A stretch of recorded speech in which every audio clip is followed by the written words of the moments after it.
মানে কবর খুব একাকিত্বের জীবন। আসলে মৌতের যে যন্ত্রণার কথা আমরা বলি না, এটা সবচেয়ে বড় বিষয়টা কি জানেন? এর শারীরিক কষ্ট তো আছেই, এই যে দুনিয়ার সবার থেকে বিচ্ছেদ, এটাই হচ্ছে যন্ত্রণা। সবার থেকে বিচ্ছেদ না, সবার থেকে বিচ্ছেদ হয়ে চলে যেতে হয়, এটাই সবচেয়ে বড় যন্ত্রণা। মানুষ একা থাকতে চায় না।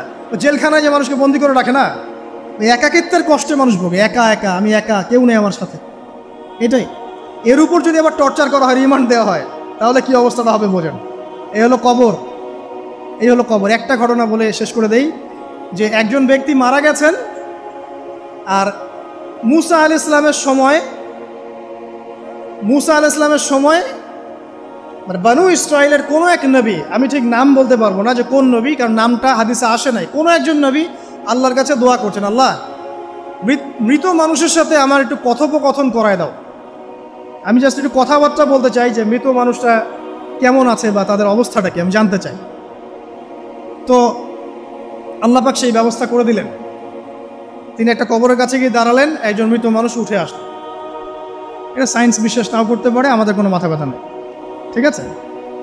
তো এবার তিনি তাকে জিজ্ঞাসা করছেন যে তুমি কেমন আছো, তুমি কেমন আছো, এই মুর্দাকে জিজ্ঞাসা করছেন। তিনি বলছেন আজকে থেকে প্রায় 500 বছর আগে আমার মৃত্যু হয়েছে। এই ব্যক্তি বলছে আজকে থেকে প্রায় 500 বছর আগে আমার মৃত্যু হয়েছে, এখন পর্যন্ত আমার গা থেকে, আমার আত্মা থেকে মৌতের যন্ত্রণা দূর হয় নাই।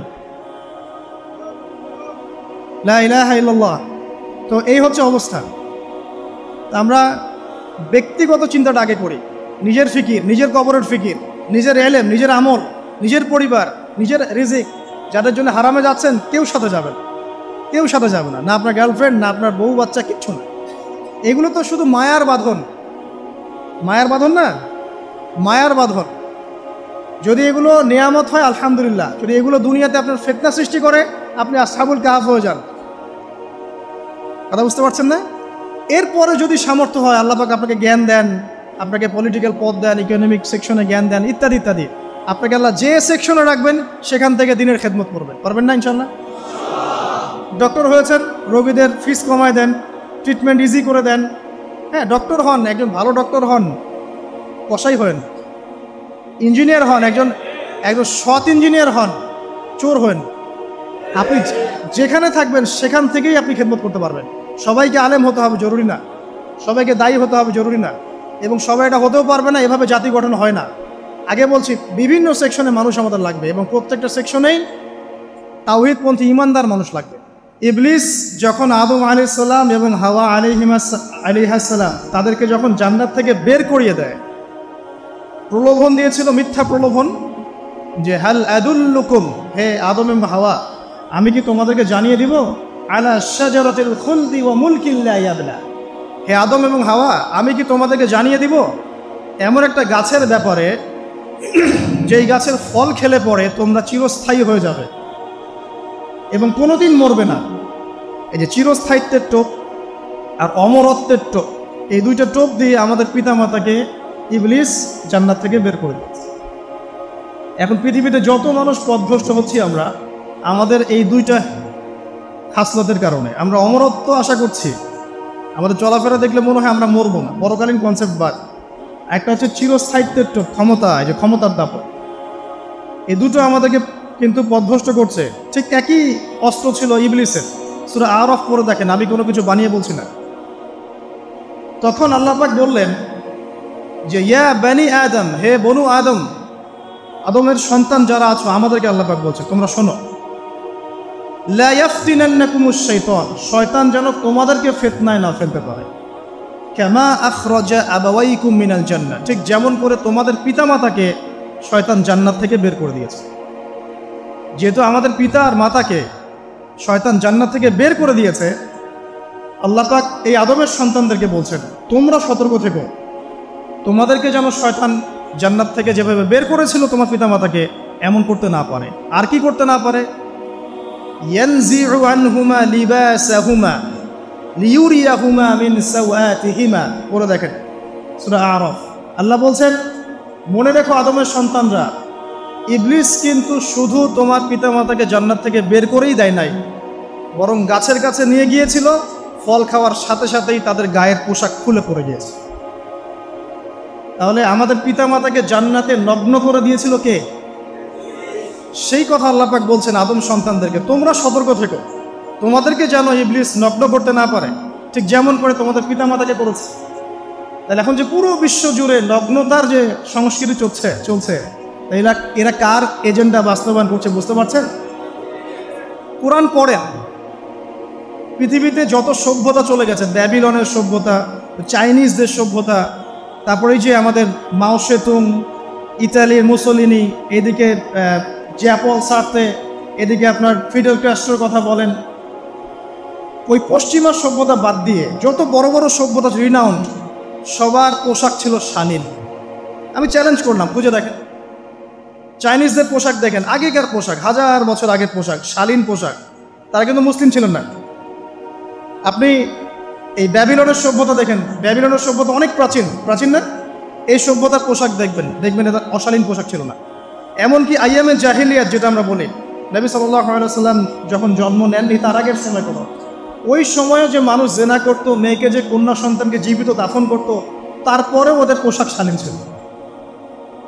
হঠাৎ করে বিশ্বে একটা সভ্যতা আসলো পশ্চিম থেকে, তারা বললো যে পোশাক শর্ট হতে হতে হতে হতে এক পর্যায়ে বিকিনি পরে ঘোরা শুরু, এবং এখন ওরা সারা বিশ্বে ওটা ছড়িয়ে দিচ্ছে, আমরা সবাই ওটাকে গ্রহণ করছি। আমরা বলছি 1000 বছরের সময়। এখন দেখেন আল্লাহ পাক কি বলছেন, ওয়াইদা ফাআলু ফাহিশাতান, ওই সূরার মধ্যে আছে, যখন তারা কোনো ফাহেসা কাজ করে তারা বলে, তারা বলে ওয়াজাদনা আলাইহি আবানা, আমরা এগুলো আমাদের বাপ দাদাদেরকে দেখেছি করতে। যখন তারা কোনো ফাহেসা কাজ করে তারা বলে, অশ্লীল কাজ করলে বলে, আমরা এগুলো দেখেছি বাপ দাদা পিতৃপুরুষ থেকে করে আসছি। আল্লাহু আমারানা বিহা, আল্লাহ আমাদেরকে আদেশ করেছেন। আল্লাহ বলছেন কুল ইন্নাল্লাহা লা ইয়া'মুরু বিল ফাহশা, আল্লাহ পাক কখনো অশ্লীল কাজের আদেশ করতে পারেন না। আতাকুলুনা আলাল্লাহি মা লা তা'লামুন, তোমরা কি আল্লাহ সম্পর্কে এমন কথা বলছো যে কথা তোমরা জানো না? আল্লাহ কিসের আদেশ করেন? আল্লাহ বলছেন কুল আমারা রাব্বি বিল কিসত, নবী বলে দিন আল্লাহ পাক আদেশ করেন ন্যায় বিচারের আদেশ করেন। ওয়া আকিমু ওয়ুজুহাকুম ইনদা কুল্লি মসজিদ, এবং প্রত্যেক নামাজের ওয়াক্তে নিজের চেহারাটাকে একনিষ্ঠভাবে আল্লাহর দিকে ফেরাবে, এই আদেশ আল্লাহ পাক করেন। ওয়া আকিমু ওয়ুজুহাকুম ইনদা কুল্লি মসজিদ ওয়াদউহু মুখলিসিনা লাহুদ্দিন, এবং একনিষ্ঠভাবে তোমরা আল্লাহকে ডাকবে, দোয়া করবে, এই আদেশ আল্লাহ পাক করেন। আল্লাহ পাক কি অশ্লীল কাজের আদেশ করতে পারেন? ইতিহাস পড়ে দেখেন, আমি নিজে হিস্ট্রির ছাত্র, আপনি পড়ে দেখবেন, পুরো ঐতিহাসিক পটভূমি পড়ে দেখবেন, মানুষ এই ঊনবিংশ শতাব্দী আসার আগে এত অশ্লীল ছিল না। এখনকার বিশ্বে যত সমস্যা চলছে, কয়েকটা বলি, রিবা বা সুদ, জেনা বা উন্মুক্ত যৌনাচার, তারপরে বেপরদামি অশ্লীলতা, 4 নাম্বার আপনার মাদক, ঠিক আছে, 5 যে বড় মহামারী পর্নোগ্রাফি, যত বড় বড় মেজর সমস্যাগুলো চলছে যেগুলো ইয়াং জেনারেশনকে ধ্বংস করে দিচ্ছে, এগুলোর ম্যাক্সিমাম এসেছে কিন্তু পশ্চিম থেকে। খেয়াল করে দেখবেন, এগুলো কিন্তু বাংলাদেশ থেকে আসে নাই, আসছে ভারত থেকে, আসছে পাকিস্তান থেকে, আসছে সাবকন্টিনেন্ট থেকে আসে নাই, এগুলো দেখবেন একটা নির্দিষ্ট জায়গা থেকে আসছে। তো এই কারণেই আমাদের সতর্ক দৃষ্টি রাখতে হবে যে বস্তুবাদী উন্নয়ন সব কিছু নয়। হ্যাঁ, আমরা জিডিপি বাড়ালাম, ইন্ডাস্ট্রিজ গড়লাম, মঙ্গলে চলে গেলাম, চাঁদে গেলাম, ওকে ফাইন, এগুলোর কেউ বিরোধিতা করবে না, এটা ভালো, ন্যাশনকে এগিয়ে নিতে হবেই, এটাই এডুকেট, তারও নয়, এবং এডুকেটেই করতে হবে, কিন্তু নৈতিকতার বিসর্জন দিয়ে নয়। নৈতিকতার বিসর্জন দিয়ে ধর্ম থেকে দূরে চলে এসে নাস্তিকতায় বিশ্বাসী হয়ে আল্লাহকে বাদ দিয়ে, রাসূলকে বাদ দিয়ে এই বস্তুবাদী উন্নয়ন আমাদের পরকালকে বাঁচাতে পারবে না। তো পরকালকে বাঁচিয়ে রেখে আমার দুনিয়াকে উন্নয়ন করতে হবে, এবং দুনিয়ার উন্নয়নটা অবশ্যই জরুরি। সারা বিশ্ব যখন এগিয়ে যাচ্ছে, আমরা কেন পিছিয়ে থাকবো? আমি তো এটাও বলি যে এটা অনেক মাদ্রাসার লাইনে যারা আছেন তারা আমার সাথে একটু বিরোধিতা করেন এই বিষয়ে, কিন্তু আমি নিজেই বলি যে সিলেবাসের মধ্যে পরিবর্তন নিয়ে আসার চেষ্টা করতে হবে। শুধুমাত্র এককেন্দ্রিক শিক্ষায় কেন শিক্ষিত হব? এই যুগে চলার জন্য যে উপকারী জ্ঞানগুলো দরকার সেগুলো শিখতে হবে আমাদেরকে।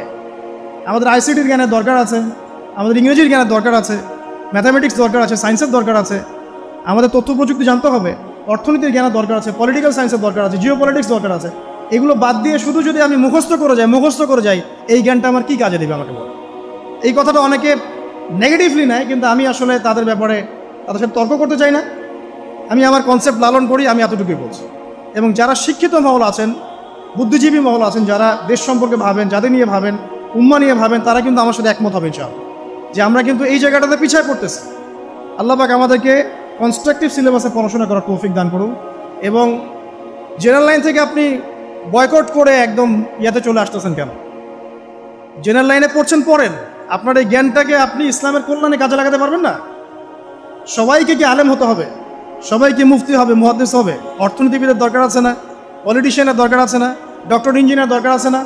সব সেক্টরের মানুষের দরকার আছে। আপনাদেরকে আপনাদের জায়গায় থাকতে হবে, ওখানে থেকে আপনারা ইসলামের খেদমত করুন, পারবেন না? একজন ডক্টর, তিনি কি ইসলামের খেদমত করতে পারবেন না ভাই? একজন সৎ নেতা, তিনি কি ইসলামের খেদমত করতে পারবেন না? একজন অর্থনীতিবিদ, তিনি যদি আল্লাহ পাকের হালাল হারাম মেনে অর্থনীতির কোনো বিধান চালু করেন, তিনি কি ইসলামের খেদমত করতে পারবেন না? তো সবাইকে কি বক্তা হইতে হবে? সবাইকে আলেম হতে হবে? এক নির্দিষ্ট একটা শ্রেণীর মানুষ আলেম হবে, নির্দিষ্ট একটা শ্রেণীর মানুষ প্রশাসনে থাকবে, নির্দিষ্ট একটা শ্রেণীর মানুষ জনপ্রতিনিধি হবে, নির্দিষ্ট শ্রেণীর মানুষ ইকোনমিক সেক্টরে থাকবে। এইভাবে আমরা একটা জাতি গঠন করব, এবং সবাই হবে উভয় দিকে শিক্ষিত। একজন আর্মি অফিসার, তার উচিত হবে ইমামতি করার যোগ্যতা অর্জন করা। একজন ডক্টর, তার উচিত হবে ইমামতি করার যোগ্যতা অর্জন করা। আবার একজন যিনি আলেম, তারও উচিত হবে এমন পড়াশোনা করা যেই পড়াশোনা দিয়ে তিনি কোরআন সুন্নাহকে হাতে রেখে ওয়ার্ল্ড অ্যাফেয়ার্সকে ডিল করতে পারেন। তো এই বিষয়গুলো আমাদের একটা গ্যাপ চলে আসছে দীর্ঘদিন থেকে। আল্লাহ পাক আমাদেরকে বোঝার তৌফিক দান করুন। আর অ্যাটলিস্ট আমরা যদি নাই পারি, আমাদের দ্বারা যদি কিছু নাই হয়, অ্যাটলিস্ট আমাদের সন্তান সন্ততি যারা আসবে ভবিষ্যতে, আল্লাহ পাক তাদেরকে যেন ইসলামের জন্য কবুল করে নেয়, আমিন।